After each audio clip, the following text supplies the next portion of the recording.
제가 이제 올라오면서 이렇게 그 찬양 불렀던 거를 제가 하나 달라고 했어요. 아버지 당신의 마음이, 제가 읽어드릴게요. 제가 아버지 당신의 마음이 있는 곳에 나의 마음이 있기를 원해요.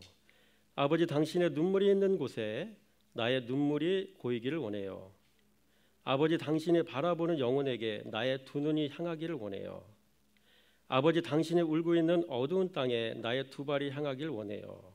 나의 마음이 아버지의 마음 알아 내 모든 뜻 아버지의 뜻이 될 수 있기를 나의 온몸이 아버지의 마음을 알아 내 모든 삶 당신의 삶이 되기를 원해요. 잘 들으셨죠? 이미 아는 거죠. 여러분 여기서 이 찬송의 이 찬양의 그 가사를 여러분 우리가 잘 음미할 때 아버지의 마음이 어떤 마음일까요? 눈물이라는 용어 나왔죠. 눈물. 아버지는 지금 울고 계셔요. 아버지가 마음이 아프다는 얘기잖아요. 여러분 이 아버지의 마음을 동일하게 느끼고 계시는가요? 그러면 아버지는 왜 이 시대의 모든 사람들을 바라보시면서 눈물을 흘리시고 아파하시는가요? 왜 그분의 눈에는 피눈물이 고여 있을까요? 여러분 우리 젊은 우리 청년들이 우리 고등부 학생들이 같이 참여했어요. 우리 학생들 때문에 제가 추가로 더 말씀을 드리는 겁니다. 핸드폰 저도 뭐 아들 딸이 있는데 집에 들어가면 우리 딸은 핸드폰이 없기 때문에 아빠 거는 자기 거예요. 그래서 막 뭔가 뭐 하나 봤더니 뭐 게임도 하고 막 이것저것 하는데 제가 네이버 이렇게 검색을 하다 보니까 이런 얘기가 나와요. 참 안 좋은 내용들이 참 많아요. 그 젊은 아이인데 뭐 이렇게 학생인 것 같아. 학교는 안 다니는 것 같아. 학생인데 내 아이가 그 이성과 만나서 어쩌고 해가지고 아이를 낳은 거야. 이 사실을 어디 숨길 수 없으니까 도망을 치렀나 봐요. 그래서 모텔에 방을 잡아놓고 그 아이를 자기가 낳은 아이를 거기다 내박쳐두고 또 이성 친구를 만나서 유흥을 즐기게 나갔다는 겁니다. 그 모텔 주인이 너무 이상한 거예요. 이 냄새가 너무 심하게 나는 거예요. 그 경찰 입회하에 6개월이 지난 이후에 이분들 들어가서 보니까 그 아기가 오랫동안 먹지 못해 영양실조가 되어진 상태로 죽어 있는 거예요. 왜 이런 말씀드린지 아시죠? 주님이 왜 피눈물을 흘리고 계시는지 아시죠? 이 땅의 젊은이들이 삶의 기준이 없어요. 그리스도가 삶의 기준이 아니란 얘기예요. 여러분 젊은이들의 트레이드 마크가 뭐예요? 패션 아니야, 패션. 젊음, 열정, 패기. 중요한 건 그 안에 기준이 없다는 거예요. 그리스도가 없어요. 모두가 다 한 가지로 치우쳐서 죄악을 향해서 치닫고 있다는 겁니다.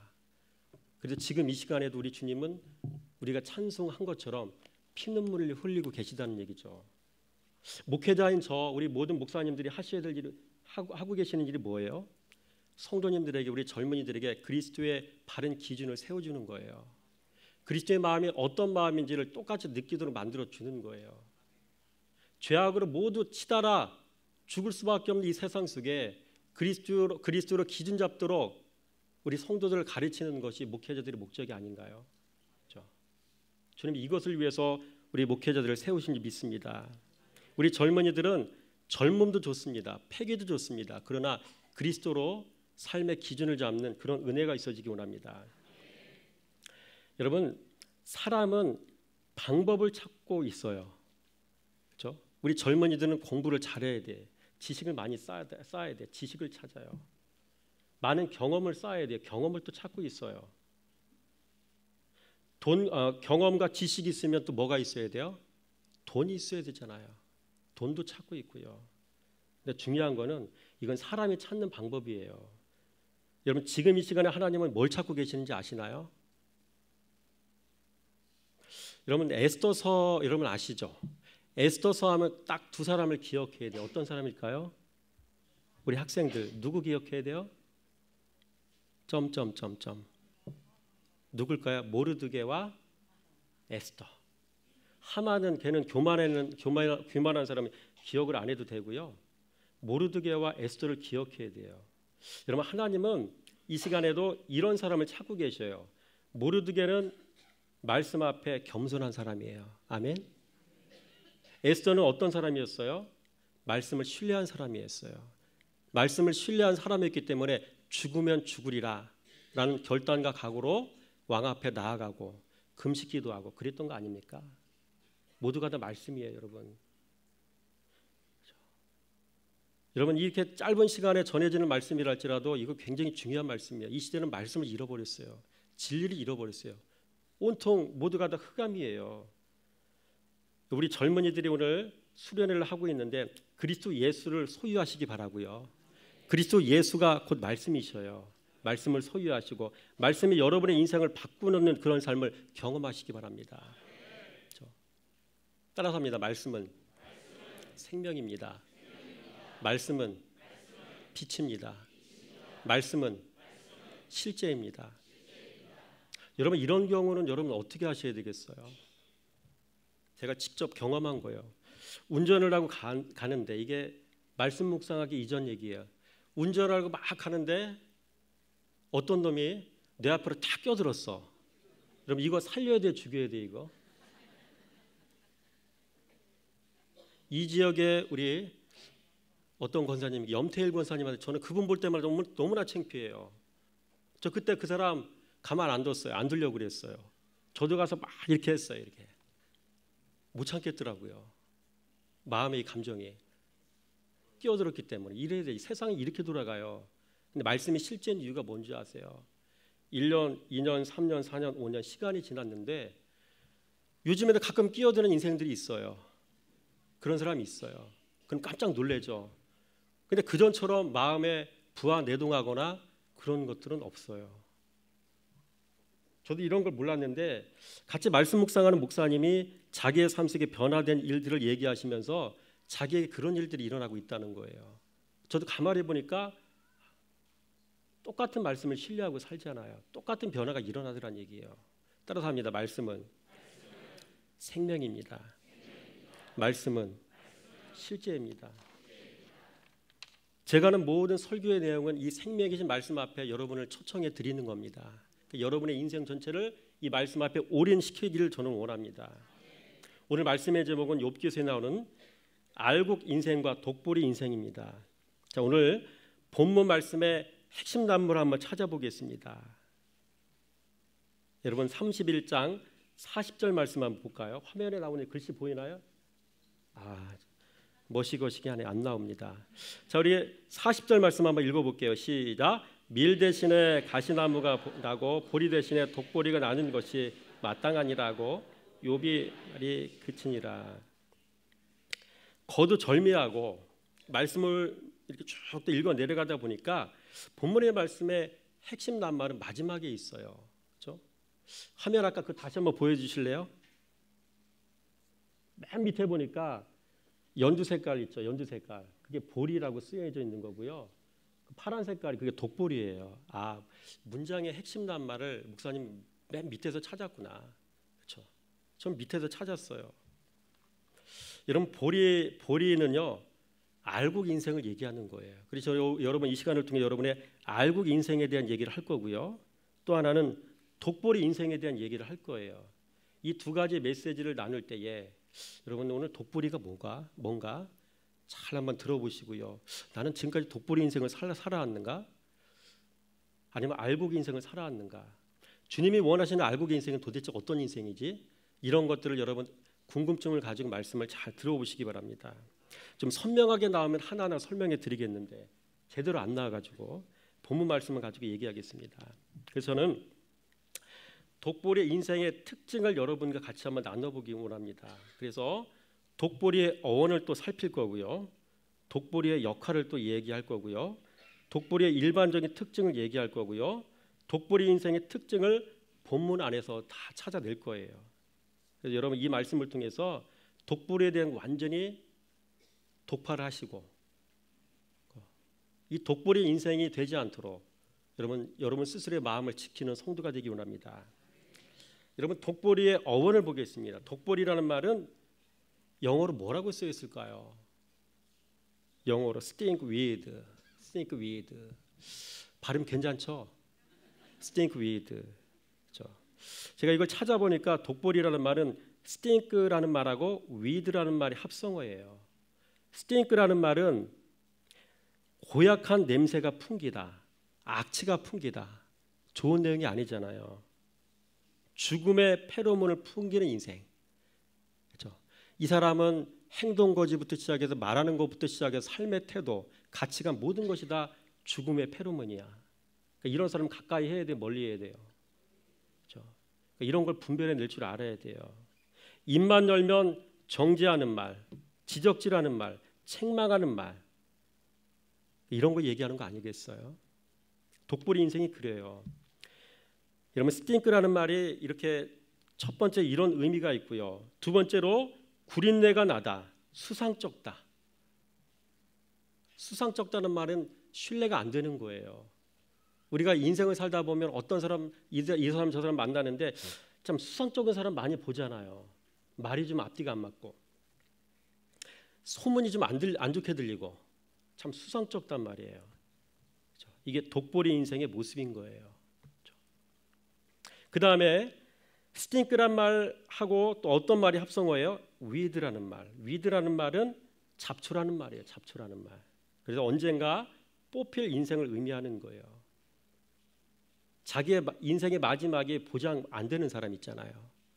이런 사람들 돈은 많아, 건강하긴 해, 지식은 많아, 경험도 많아, 인맥도 풍성해. 정치인들 보면 아시죠? 한 방에 가잖아요. 그렇죠? 언젠가 뽑힐 인생을 의미하는 거죠. 공력이 나타날 때 불에 타버릴 인생을 의미하는 것입니다. 이게 고린도전서 3장 12절 13절 말씀 시작. 만일 누구든지 금이나 은이나 보석이나 나무나 풀이나 짚으로 이 터 위에 세우면 각 사람의 공적이 나타날 터인데 그날의 공적을 밝히리니 이는 불로 나타내고 그 불이 각 사람의 공적이 어떠한 것을 시험할 것임이라. 아멘. 마지막 때는 반드시 이런 시험의 때가 오고 알고가 쭉정이가 갈라지는 때가 옵니다. 말씀으로 시험받고 연단받는 성도만이 결국 남는 겁니다. 그러니까 이런 기준들이 들어오니까 성도님들이 그냥 어느 정도 보여지는 거예요. 이분이 그리스도를 진짜 살아가는 분이구나. 그렇죠? 여러분 우리 젊은이들 마찬가지 성도님들은 내가 그리스도를 사랑해 본 만큼 그분을 깊이 신뢰해 본 만큼만 그만큼만 성도가 보이는 거예요. 사람이 보이는 거예요. 세상이 읽히는 거라고요. 여러분 그리스도를 정말로 살아가는 성도가 되기 원합니다. 두 번째, 독보리의 역할이 있어요. 독보리의 역할 뭘까요? 보리밭이나 밀밭에서 자라는 독초입니다. 그래서 유럽이 원산지며 공류에 섞여 먹게 될 경우 구토하거나 설사, 현기증을 일으킵니다. 이게 독보리입니다. 독보리. 결코 좋은 내용이 아니죠. 아름다운 공동체가 있는데 이 독보리 같은 인생 하나가 들어가면 어떻게 된다는 얘기예요? 점점점점. 세 번째로 독보리의 일반적인 특징이 있어요. 뭘까요? 알곡 속에 자신을 숨겨요. 사람에게 고통을 줍니다.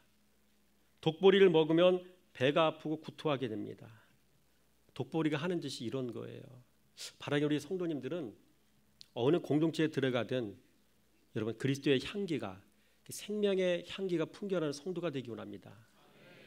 그 그리스도의 생명이 여러분의 얼굴을 통해 표출되길 원하고요. 여러분의 말을 통해 표출되길 원하고요. 여러분의 가치관을 통해서 드러나길 원하고요. 삶의 태도를 통해서 그리스도가 드러나길 원합니다. 저 사람 진짜 예수 믿는 사람이야. 저 사람만큼만 하면 되겠어. 세상에 대해 기준되는 성도가 되길 원합니다. 주님이 이런 사람을 애타게 찾고 계십니다. 네 번째로 독보리 인생의 특징을 본문에서 이제 찾아볼 거예요. 여러분의 성경을 뚫어지라고 잘 찾아보시기 바랍니다. 살펴보시기 바랍니다. 첫째, 독보리 인생은 24절 말씀 보겠습니다. 시작. 만일 내가 내 소망을 금에다 두고 순금에게 너는 내 의뢰하는 바라 하였다면. 여러분, 독보리 인생의 특징이 뭐냐면 금에 소망을 두는 인생입니다. 재물에 소망 두는 인생,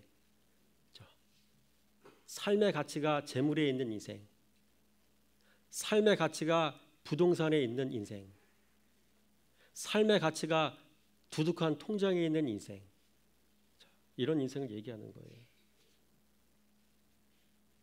두 번째로 24절 본문의 말씀 내용을 살펴보면 순금을 의뢰하는 인생이라고 얘기하고 있어요.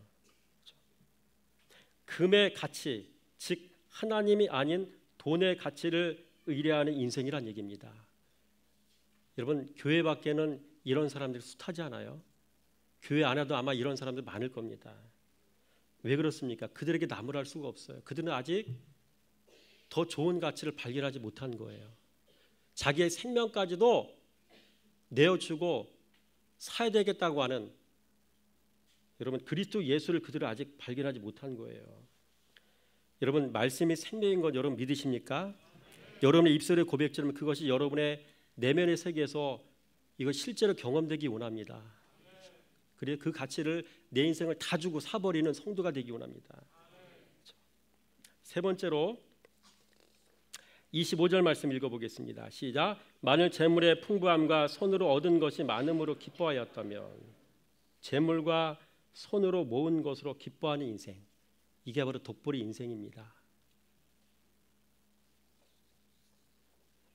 자기의 손으로 모은 재물 많아지면 배는 게 없는 인생, 위아래도 없는 인생, 이런 인생이 되어지는 거죠.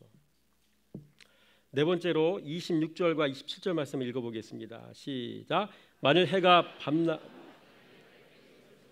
내 마음이 슬며시 유혹되어 내 손에 입맞추었다면, 유혹되어 입맞추었다면 이게 무슨 얘기일까요? 이 얘기는 무슨 얘기냐면 우상을 숭배하는 인생을 얘기하는 겁니다. 그래서 당시에 성행했던 일월 성신, 즉 해와 달과 별을 숭배하는 행위를 의미하는 겁니다. 우상 숭배하는 인생은 독보리 인생이다라고 얘기하고 있는 거죠. 그 다음에 39절 말씀 한번 보겠습니다. 시작. 만일 내가 값을 내지 않고 그 소출을 먹고 그 소유가 생명을 잃게 하였다면, 무슨 얘기입니까? 남에게 억울한 누명을 씌우는 인생, 이런 인생이 독보리 인생이라는 겁니다. 여러분, 욥기서의 말씀을 보면은 많은 사람이 나와요. 그 중에 소발과 엘리바스는 욥을 압박했던 사람이에요.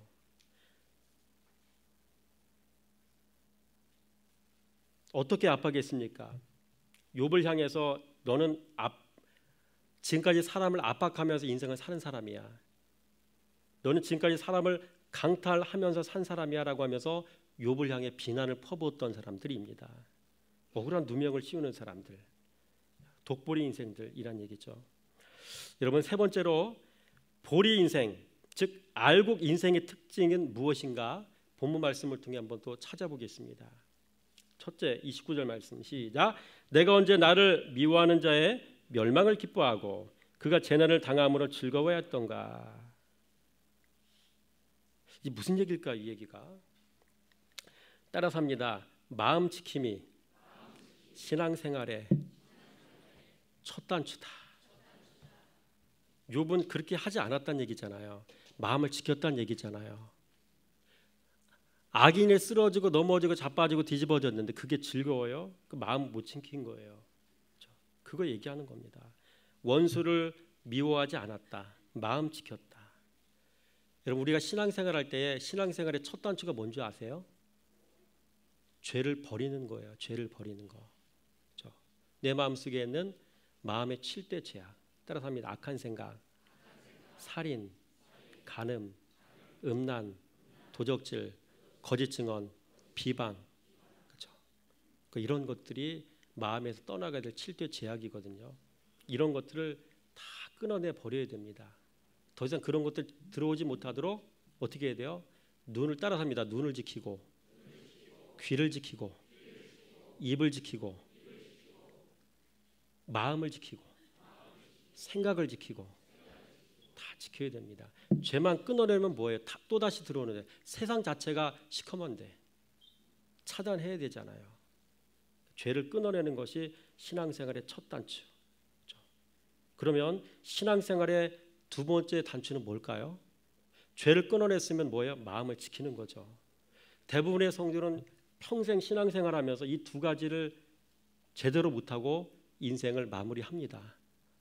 바라기 여러분의 삶 가운데 이 두 가지가 제대로 되어지기 원합니다. 말씀 사랑해서 죄가 뭔지를 분별하시고요.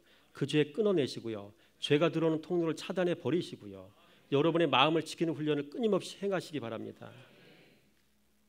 그래야 그 다음 신앙의 단계로 넘어가요.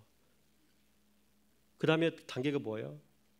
따라서 합니다. 그리스도의 온유함, 그리스도의 겸손, 그리스도의 긍휼, 그리스도의 사랑, 이런 것들을 열어갈 수가 있는 거예요. 앞에 두 번째 죄 끊어내고 그다음 마음 지키는 거, 이거 되지 않으면 그 다음 거 열려지지가 않아요. 그렇죠? 이 모든 것을 다 했어요. 신앙의 마지막 단추가 뭘까요? 많이 들어서 아실 텐데 사랑까지 열었으면 그 다음에 뭘까요? 그리스도로 죽는 겁니다. 아멘. 그리스도로 죽는 훈련을 끊임없이 하는 거예요.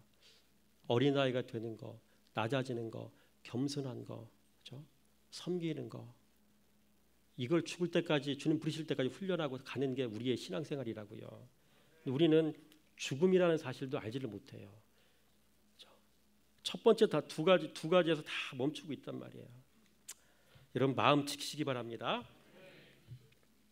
그 다음에 뭘 해야 돼요?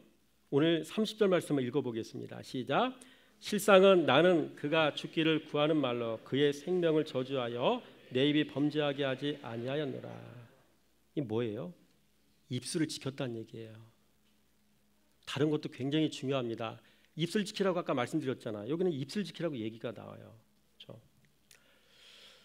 제가 며칠 전에 동인천 이마트를 갔습니다. 이마트를 갔는데 몇 년 전 우리 교회를 떠나셨던 우리 김민구 권사님을 배웠어요.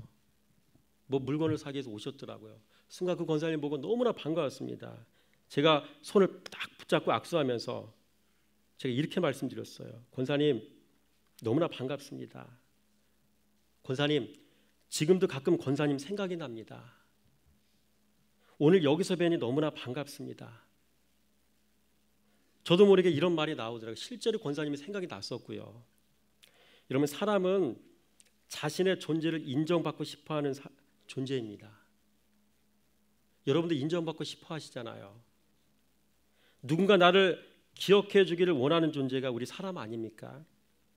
그렇기에 아마 그분에게는 제가 드렸던 이 짧은 멘트가 자신의 마음에 잔잔한 여운을 남기는 따뜻한 말이었지 않겠는가, 저는 그렇게 생각을 하고 싶습니다. 말을 해도요, 사람의 마음속에 잔잔한 여운을 남길 수 있는 말, 따뜻함을 느끼게 해주는 말, 사랑을 느끼게 해주는 말, 여러분 이 시대의 사람들은 이 말을 듣기를 원하고 있어요. 주님이 이 말을 하라고 우리에게 말씀하고 계신다는 얘기예요. 입술을 지킨다는 얘기는 입술을 죄를 범하지 말라는 얘기도 되고요, 그 입술을 선용하라는 얘기가 되는 겁니다. 그러니까 여러분의 삶 가운데 입술을 제대로 사용할 수 있는 훈련을 잘 하시기 바랍니다. 그렇죠? 그렇죠? 요즘에 우리 젊은이들은 보통 서로 말하는 거 보면 무슨 말인지 모르잖아요. 막 그렇죠? 은어 같은 거 막 쓰고 막 뭔 소리인지 모르잖아요. 그렇죠? 그리스도의 정신이 바르게 들어가서 그리스도의 언어를 평범하게 아무 때나 쓸 수 있는 그런 일들이 있어지기 원합니다. 세 번째로 31절 말씀 보겠습니다. 시작. 내 장막 사람들은 주인의 고기에 배부르지 않은 자가 어디 있느냐 하지 아니하였는가. 이 무슨 얘기예요? 욥이 지금 하는 얘기 있잖아요. 이 얘기는 긍휼을 베풀었다는 얘기예요. 긍휼을 베푸는 삶을 지금까지 살아왔다는 얘기예요. 그래서 욥은 고아와 과부들 뿐만 아니라 집에 거하는 하인들에게까지도 은혜를 베푸는 삶을 지금까지 살아왔다는 얘기죠. 여러분 저는 성도님들을 만날 때는 늘 점검하는 게 있습니다. 내 마음이 성도를 긍휼히 여기는 마음인가? 그렇죠? 내 마음이 지금 이 성도를 긍휼히 여기는 마음을 지금 내가 갖고 있는가? 이것들을 늘 점검합니다. 이 마음을 가지고 말씀을 전하면 저도 은혜를 받을 때가 많아요. 내 마음속에 그 마음이 있는가를 확인하게 되더라고요. 여러분, 여러분의 마음속에 그리스도 예수의 마음, 긍휼의 마음이 풍성해지기 원합니다. 우리 교회가 그리스도 예수의 정신, 그리스도 예수의 긍휼이 풍성해지기 원합니다. 그렇죠? 여러분, 성도는 타인을 향해 내가 어떤 마음을 갖고 있는지 자신의 마음을 살펴야 됩니다. 혹시 정죄하는 마음을 갖고 있지 않는지, 그를 판단하는 마음을 갖고 있지 않는지, 아니면 긍휼히 여기는 마음인지 내 마음을 잘 살펴야 됩니다. 그 마음이 아니면 하나님은 인정하시지 않습니다. 여러분, 그리스도 예수의 마음을 가지시기 바랍니다. 네 번째로 욥기서 31장 32절 말씀 시작. 실상은 나그네가 거리에서 자지 아니하도록 나는 행인에게 내 문을 열어 주었노라. 무슨 얘기입니까? 하나님과 사람 앞에서 의로운 자였다는 얘기입니다. 여러분, 이런 행위는 하나님 말씀에 순종하는 중요한 생활 규범을 이야기하는 겁니다. 신명기 10장 19절 말씀 시작. 너희는 나그네를 사랑하라. 전에 너희도 애굽 땅에서 나그네 되었음이니라. 그렇죠? 이 말씀을 이 욥은 그대로 그 말씀에 순종해서 그렇게 살고 있었다는 얘기입니다. 이만큼 욥은 신실한 사람이었습니다. 여러분, 여러분의 삶 가운데도 삶의 근거가 곧 말씀이길 원합니다. 다섯 번째로 욥기서 31장 33절에서 34절 시작. 내가 언제 다른 사람처럼 내 악행을 숨긴 일이 있거나 나의 죄악을 나의 품에 감추었으며 내가 언제 큰 무리와 여러 종족의 수모가 두려워서 대문 밖으로 나가지 못하고 잠잠하였던가. 무슨 얘기입니까? 하나님과 사람 앞에서 정직했다는 얘기입니다. 여러분, 이 본문 말씀에 나온 다른 사람이란 말이 있어요. 이 말은 타인이란 말이죠. 이 말을 히브리어 원어로는 아담이라고 표현하고 있습니다. 이 말의 뜻은 이 아담은 하나님의 나슬피에 심었지만 나는 아담처럼 죄를 숨긴 적이 결코 없다라는 그런 의미가 되는 겁니다. 여러분, 성도는 정직을 넘어 하나님과 사람 앞에서 모두 사랑받는 존재가 되어야 할 줄 믿습니다. 여러분, 교회 안에는 정직한 자들이 너무 많아요. 그러나 그 정직은 하나님 앞에서 사람 앞에서 사랑받는 존재인지를 보면 그 정직의 실체를 알 수가 있습니다. 그렇죠? 여러분, 하나님을 속일 수는 없어요. 여러분, 하나님 앞에서도 사람 앞에서 똑같이 정직한 성도가 되길 원합니다. 예를 들어서 사람 앞에서는 정직합니다. 그러나 하나님 앞에서는 그렇지가 않아요. 이런 사람은 어떤 사람이라고 말씀드렸죠? 너무나 감사합니다. 자꾸 말씀드리는데 잃어버려 주셔서. 사람 앞에서는 정직한데 하나님 앞에서는 정직하지 않아. 이런 사람을 가리켜 가증하다라고 얘기하는 겁니다. 그렇죠? 여러분, 가증한 성도가 되지 않길 원합니다. 요거 하나만을 가지고 딱 붙잡고 인생을 살아도 내 삶 자체가 두려울 겁니다. 하나님이 보시는데 사람은 속일 수 있어도 하나님은 속일 수 없다는 사실을 알기 때문에 겸손할 수밖에 없는 겁니다. 여섯 번째로 35절 36절 시작. 누구든지 나의 변명을 들어오다오 나의 서명이 여기 있으니 전능자가 내게 대답하시기를 바라노라. 나를 고발하는 자가 있다면 그에게 고소장을 쓰게 하라. 내가 그것을 어깨에 매기도 하고 왕관처럼 머리에 쓰기도 하리라. 그렇죠? 여러분, 이게 무슨 얘기입니까? 하나님 앞에서 사람 앞에서 당당했다는 얘기입니다. 그렇죠? 여러분, 욥은 자신의 결백을 주장하고자 하는 마음은 이해하지만 그러나 하나님 앞에서 그 어떤 인간도 스스로 의인이 될 수 없다는 사실을 간과하는 실수를 여기서 범하고 있었던 겁니다. 여러분, 이 대목에서 욥의 한계가 드러나고 있습니다. 그러나 의인은 수정이 가능합니다. 수정하고 고쳐나갈 수가 있습니다. 42장 6절 말씀 읽어보겠습니다. 시작. 그러므로 내가 스스로 거두어드리고 티끌과 제 가운데서 회개하나이다. 그렇죠? 여러분, 욥은 회개를 통해 자신의 죄를 깨끗하게 사함받게 되었습니다. 그러나 악인은 회개가 없습니다. 이들은 수정하여 고칠 수 있는 기회가 아예 없는 사람들입니다. 여러분, 성도가 하나님 앞에서 사람 앞에서 당당할 수 있는 유일한 방법이 있습니다. 뭔지 아십니까? 따라서 합니다. 말씀 앞에서 당당한 성도가 되자. 말씀 앞에서 당당한 성도가 되는 것, 이게 유일한 방법입니다. 말씀을 신뢰하는 삶을 살면 된다는 얘기입니다. 7번째로 38절 시작. 만일 내 밭이 나를 향하여 부르짖고 밭 이랑이 함께 울었다면, 무슨 얘기입니까? 땅에 대해서도 욥은 정직했다는 겁니다. 여러분, 욥은 안신령, 이 희년의 규례도 지켰다는 것을 여기서 얘기하고 있는 겁니다. 여러분, 땅은 어떤 곳입니까? 인간의 모든 행위가 다 드러나는 곳이 땅 아닙니까? 창세기 4장 10절 말씀 볼게요. 시작. 이르시되 내가 무엇을 하였느냐? 내 아우의 핏소리가 땅에서부터 내게 호소하느니라. 그렇죠? 여러분, 땅 위에서 행한 인간의 모든 행위가 다 드러나듯 땅을 의미하는 사람의 마음도 하나님께는 다 드러날 수밖에 없습니다. 누가복음 8장 11절 말씀에 씨는 하나님의 말씀이라고 했죠. 씨앗이 떨어지는 밭은 곧 사람의 마음이라고 했습니다. 여러분, 밭은 씨앗이 떨어지면 그 밭의 상태가 다 드러납니다. 여러분, 성도의 마음도 말씀이 떨어지면 다 드러납니다. 숨길 수가 없습니다.